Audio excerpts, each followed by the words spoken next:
My girlfriend mocked me about betraying my trust, saying I'd never notice anything, so I silently left, letting her life crumble without me. Tuesday began like any other. I'm a 27-year-old software engineer working for a startup, so my days are generally long and jam-packed.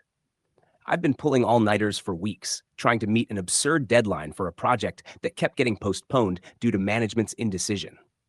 My girlfriend, Kay, had been supportive, or so I believed. She'd always tell me how proud she was of my hard work and that we were building something for our future together. Hearing that was what motivated me most days, even when I felt completely drained. Kay and I had been together for nearly 3 years, living in a modest apartment downtown. It wasn't fancy, but it was cozy. She worked part-time as a waitress and was finishing her degree. Between her finals and my workload, things had been a bit strained, but I thought it was normal for any couple. We argued occasionally, but I figured that was just part of being in a relationship. I never once doubted her loyalty. Why would I? She always seemed committed, even if we'd been distant lately. That day, I had an unusual early end to work. My boss canceled an afternoon meeting, and since I'd already put in more than enough hours for the week, I decided to call it a day. I thought, why not surprise Kay? I stopped by her favorite Chinese takeout spot and picked up her usual order: sweet and sour chicken, fried rice, and egg rolls. I figured we could have a peaceful evening together, maybe watch a movie or just hang out like we used to before life became so chaotic. I parked outside the building, feeling lighter than I had in weeks. It was one of those rare moments when I felt like I was actually doing something right, not for work, but for us. The walk up to our apartment felt like a relief, like I was leaving the stress of the office behind for a night. I was looking forward to seeing her smile when I showed up with her favorite food. But as soon as I reached our floor, something felt off. The door to our apartment was slightly ajar. At first, I thought maybe she was airing out the place or forgot to close it properly. Kay could be forgetful sometimes, especially when she was juggling school, work, and part-time shifts. But still, it was odd. My heart skipped a beat, and I hesitated for a second before stepping inside. I walked in quietly, my ears immediately picking up voices, hers loud and clear, and another male voice. My first thought was, who the heck is that? But then I calmed myself down. Maybe it was one of her classmates or a friend from work. I didn't want to jump to conclusions and look like a fool for assuming the worst. Still, something about the tone of their conversation made my stomach churn. They weren't just talking. They were laughing. Her laugh, but not the kind I was used to. It was sharper, almost mocking. I placed the takeout bags on the counter as quietly as possible and sneaked down the short hallway toward the living room. Their voices grew louder. At first, I couldn't make out what they were saying, but then I heard her loud and clear. He has no clue. My chest tightened. My mind immediately began trying to rationalize. Maybe she's talking about something else. It doesn't mean what I think it does. But then she continued, her voice dripping with amusement. He works all the time, so it's easy. He doesn't even notice when I'm with you. Plus, I've got him wrapped around my finger. Even if he did notice, I could talk my way out of it. I stopped breathing. My body felt frozen, but my mind was racing. Was this real? Was I actually hearing this? My hands balled into fists, my nails digging into my palms so hard it hurt. I didn't know whether to cry, scream, or punch something. The guy laughed, a low, smug sound that made my skin crawl. As long as it works out for us, who cares? He said. It's not like you'll get caught. Her response, another laugh, this one even more condescending. Exactly. He's so oblivious. It's almost pathetic how easy it's been. And the best part, he thinks I'm stressed about school. And that's why I've been distant. It's pathetic. I felt like I was going to vomit. My heart pounded so hard, I thought they might hear it from the other room. I wanted to burst in, confront her, scream at both of them for making me feel like such a fool, but I couldn't move. It was like my body had shut down completely. I stood there for what felt like forever, just listening to them. The guy said something about how they should be careful, but she brushed him off, saying, he'll never suspect a thing. That was the moment I realized I didn't know her at all. The person sitting on the couch, laughing at me behind my back, wasn't the woman I thought I had been building a life with. She was a stranger, someone I'd apparently never really known. The sound of a bottle clinking snapped me out of my daze. They were drinking, probably from the wine glasses we'd bought together on a date night. The anger started bubbling up again, but this time it felt different. It wasn't just anger, it was heartbreak, betrayal, humiliation, all rolled into one suffocating wave. I knew if I walked into that room, I wouldn't be able to control myself. I'd say or do something I might regret. So instead, I turned around, walked back down the hallway, grabbed the takeout bags, and quietly left the apartment. I made sure to close the door gently so they wouldn't know I had been there. As I walked down the stairs, my hands were shaking so badly I could barely hold on to the bags.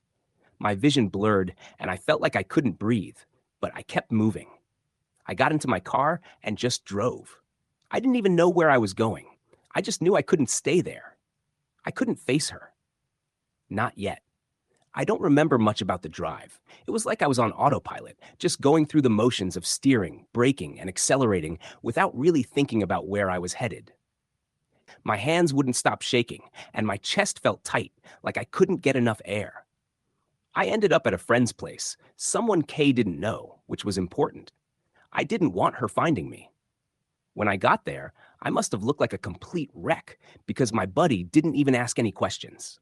He just opened the door and let me crash on his couch. I think I muttered something about needing a place to stay, but I didn't go into any details. I couldn't. The words just wouldn't come out. Instead, I lay there, staring at the ceiling, my mind racing in a million different directions. I kept replaying everything I had heard in the apartment, her words, his laughter, the clink of that ridiculous wine bottle. It felt like a stuck record that I couldn't turn off. A part of me wanted to go back, kick the door open, and face them both. But another part of me, the part still in shock, knew it wouldn't alter anything.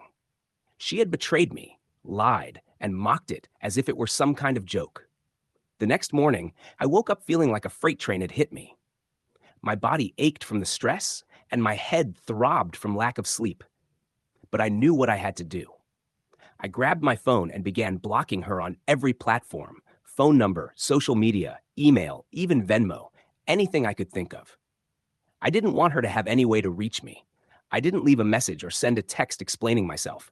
I figured she'd understand soon enough. A part of me wanted her to experience the same confusion and emptiness I felt when I overheard her talking about me like I was nothing. Let her sit in the silence and wonder what happened. I owed her nothing, not after what she had done. The first day after blocking her was complete chaos. My phone buzzed nonstop with calls and messages from unfamiliar numbers. I didn't have to guess who it was. She was clearly trying to contact me from different phones.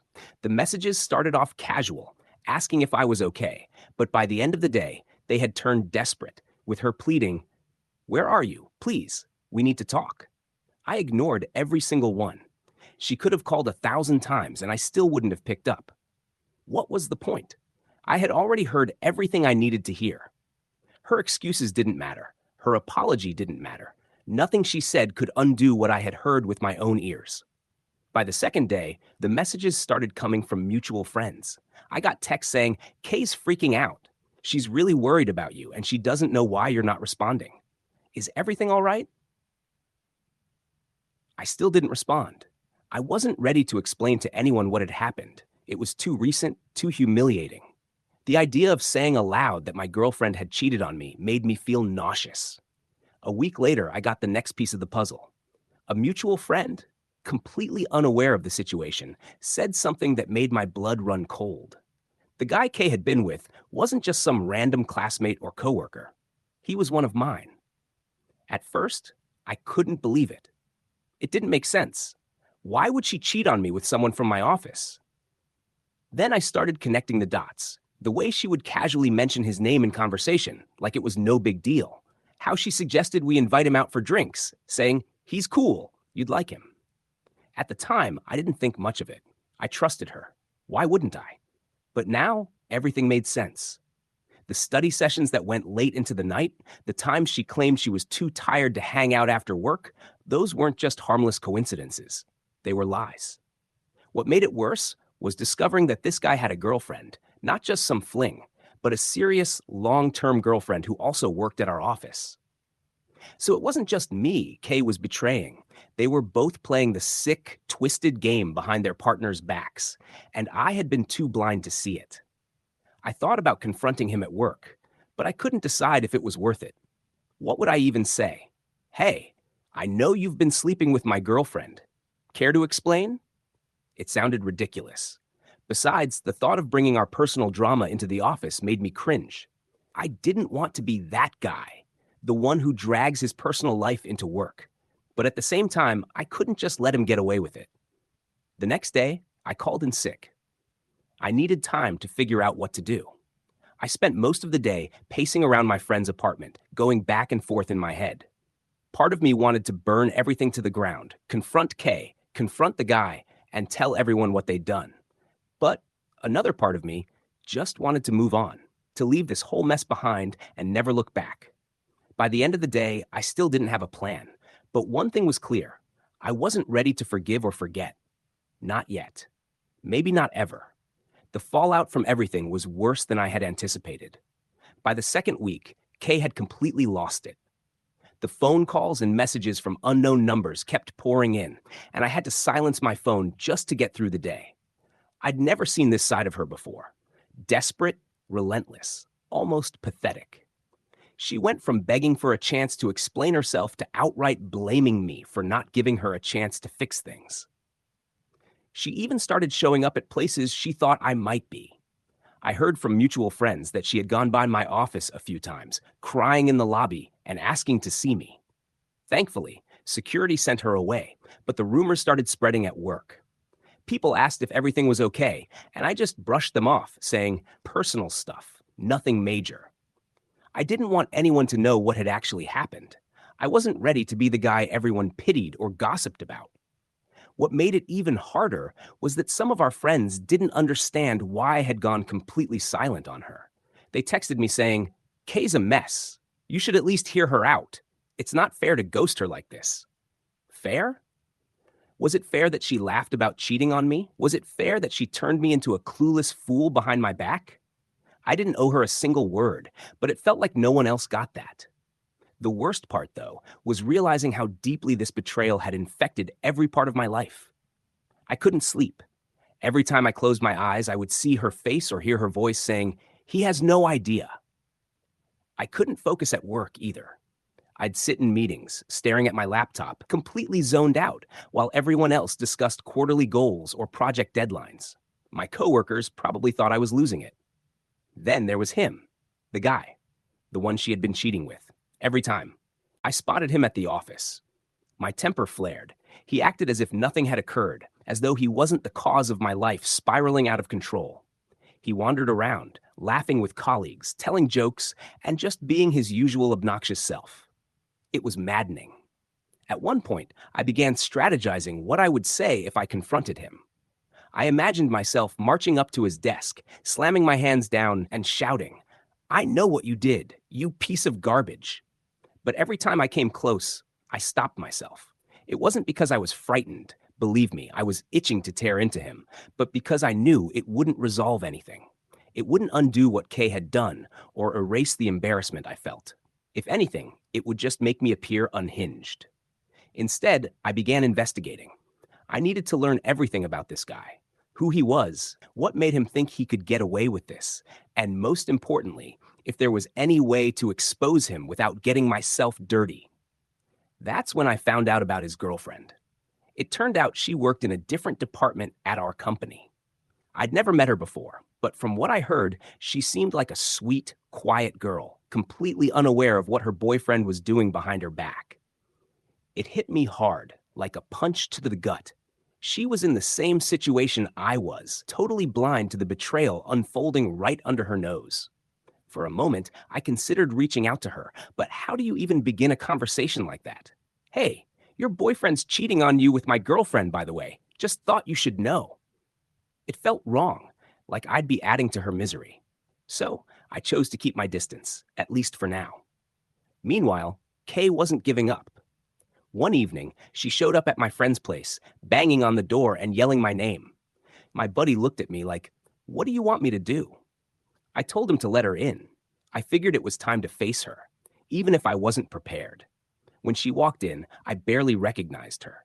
Her mascara was smeared, her hair was a mess, and her eyes were swollen and red from crying. She looked shattered, but I couldn't bring myself to feel sorry for her. She'd done this to herself. She started speaking, rambling about how much she loved me and how sorry she was. She claimed it was a mistake, that she wasn't thinking clearly, that the guy didn't mean anything. But the more she talked, the more it sounded like she was trying to manipulate me. She wasn't taking responsibility for what she'd done. She was just trying to downplay it. "It wasn't like that," she said, her voice trembling. "I never meant to hurt you." I let her go on for a while, mostly to see if she would slip up and admit the truth. She didn't. Instead, she kept coming up with excuses, saying things like, "I was confused," and "You've been so busy with work, I didn't know how to talk to you." Finally, I couldn't take it anymore. I cut her off mid-sentence and said, "I heard everything." Her face went completely white. She froze, her mouth slightly open, as if she couldn't believe what I had just said. I continued, "That night, I came home early, and I heard you. I heard you laughing about me, calling me pathetic, saying I was clueless, so don't stand here and lie to me." She stammered, trying to say something, but no words came out. For the first time, she had nothing to say. I stood up, walked to the door, and opened it. "We're done," I said. "There's nothing left to say." She tried to rush toward me, but my friend stepped between us. I think she realized then that there was no fixing this. She broke down right there in the hallway, sobbing and begging me to reconsider. I didn't. I just walked away, leaving her behind. After that encounter, things quieted down. Kay stopped trying to contact me, or at least I stopped noticing if she did. I blocked her everywhere and told our mutual friends to stop passing along her messages. Some of them understood and backed off, but a couple kept pushing, saying things like, "She's really sorry, man," or "Don't you think you should at least talk to her?" No, I didn't. What was the point? I'd heard her loud and clear, laughing about me, calling me clueless. That wasn't a mistake or a misunderstanding. That was who she truly was. There was nothing to fix, no apology that could undo what she'd done. At work, the situation was harder to ignore. The guy, her fling, was still there, walking around as if he hadn't just ruined my life. Every time I saw him, it took all of my restraint not to call him out. He avoided me like the plague, which was probably the wisest decision he could have made. If he had said anything, I probably would have lost it. But I couldn't keep pretending everything was fine. Seeing him every day felt like a constant reminder of the pain, like a wound that wouldn't heal because someone kept picking at it. I started thinking about quitting, about finding a new job just to get away from him, and all the memories tied to that office. Then I remembered something. Why should I be the one to leave? I hadn't done anything wrong. I'd worked hard to get where I was, and I wasn't about to let some entitled jerk and his poor choices push me out. If anyone should leave, it was him. So I began paying attention, not in a creepy or obsessive way, but just enough to figure out how I could handle the situation without it backfiring on me. I didn't have to dig too deep to find what I needed. Word travels fast in offices, and it turns out his girlfriend, who also worked in the building, was starting to catch on to his behavior. I didn't know her personally, but I felt for her. She was in the same boat I had been in, completely blindsided by someone she trusted. I didn't need to do much to set things in motion. A few casual mentions to the right people about how things weren't always as they seemed, and the office gossip machine took care of the rest. Within a week, his girlfriend knew everything. She confronted him, and let's just say, it didn't end well for him.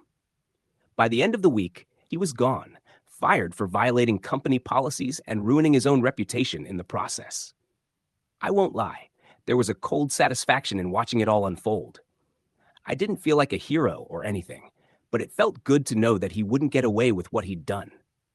It wasn't just about me. It was about everyone else he'd hurt with his selfishness. As for Kay, she faded out of my life like a bad memory. After the confrontation at my friend's place, she stopped trying to reach me. Maybe she realized it was pointless, or maybe she moved on to someone else. I didn't care. I wasn't keeping track of her, nor was I interested in what she was up to. She had faded from my life. Initially, I thought it would take forever to feel normal again. I imagined I would be haunted by her betrayal, replaying it constantly in my mind. But to my surprise, it didn't take long for the fog to lift. A few weeks after everything unfolded, I woke up one morning and realized I felt lighter, like a burden I didn't even know I was carrying had been removed. Looking back, I could see all the warning signs I had overlooked. The night she came home late with weak excuses, the times she distanced herself when I tried to get closer, and the small lies that seemed insignificant at the time but ultimately added up to something much bigger. I had been so caught up in the illusion of us, in what I thought we had, that I refused to acknowledge the cracks. The weeks that followed were odd. For the first time in years, I was alone, not physically, but emotionally. There were no messages from Kay, no plans revolving around her schedule, and no stress trying to balance her needs with my work. It was just me. At first, it felt strange, like I didn't know what to do with myself. But gradually, I realized how much better life was without the constant weight of her presence. Work became my main focus again. Without the distraction of her betrayal clouding my thoughts, I threw myself into projects and began to emerge from the mental fog. My performance improved, and my boss even remarked on how much more on top of things I seemed.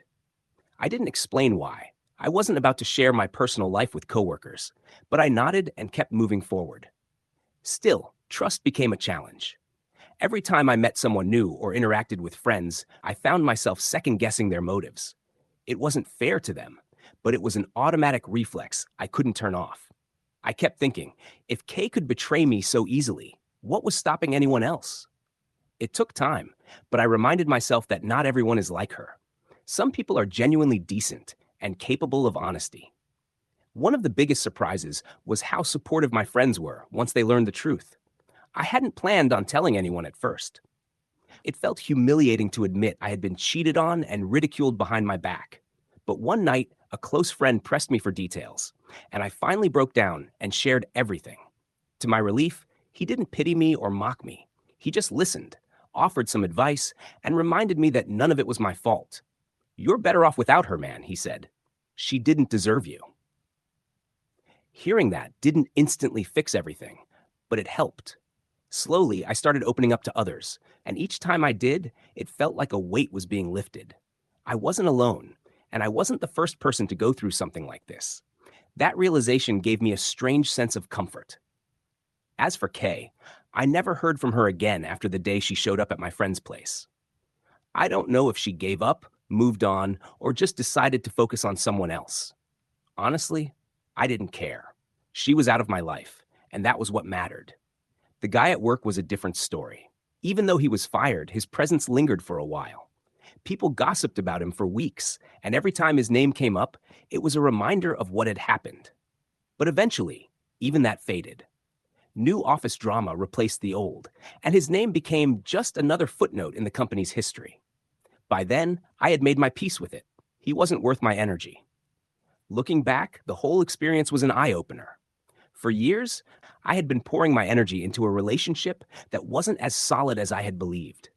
I had ignored the warning signs, made excuses for her behavior, and convinced myself that everything was fine because I didn't want to face the truth. Losing her hurt, but it also forced me to reassess what I wanted and deserved in a partner. I've started taking things slower now, whether it's relationships, friendships, or even work.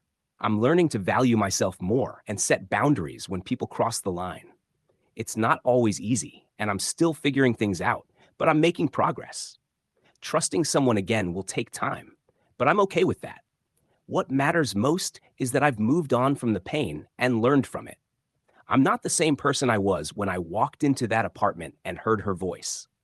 I'm stronger, more self-aware, and determined not to let anyone treat me like that again. This whole experience taught me that sometimes the worst moments can lead to the best lessons. I'll never forget what happened, but I also won't let it define me. Life goes on, and so do I. After hearing today's story, it may have sparked new questions in your mind, or perhaps brought back old memories. Every day on Reddit, new experiences and moments create fresh stories that connect us all. Everyone has their own unique journey in life, and we all strive to understand the world in our own way. These moments remind us that we are all human, sometimes happy, sometimes sad, and always learning something new. If you enjoyed this story, feel free to share it with your friends. Your thoughts and feedback are always valuable to us, as they motivate us to create even better content. Every story has its own unique angle, and our goal is to understand everyone's perspective and make our content diverse and relatable. Stories like these help us realize that life's journey is different for everyone, and by hearing other stories, we learn something new. You can also share your own experiences with us. Your stories are valuable to us as well. If you enjoyed this video, please leave your feedback. We aim to create content that brightens your mind and gives you new ideas every time. Even if you've seen this video before, your feedback is still important. With every piece of feedback, we can improve our content and bring a fresh perspective to our viewers. Today, what we saw was just a small part of the many stories shared on Reddit and around the world. It's a reminder of how we all try to understand life by sharing our experiences with each other. This video was only an example of how we connect with others through storytelling, learning about different sides of life. We hope to continue sharing such stories that help us all learn and grow together. Thank you for your time, and don't forget to keep an eye out for more stories coming soon. If you haven't already, please like and follow for more amazing content. Your support keeps us going, and we will strive to bring you more thought-provoking and heartwarming stories. Until next time, take care and stay curious.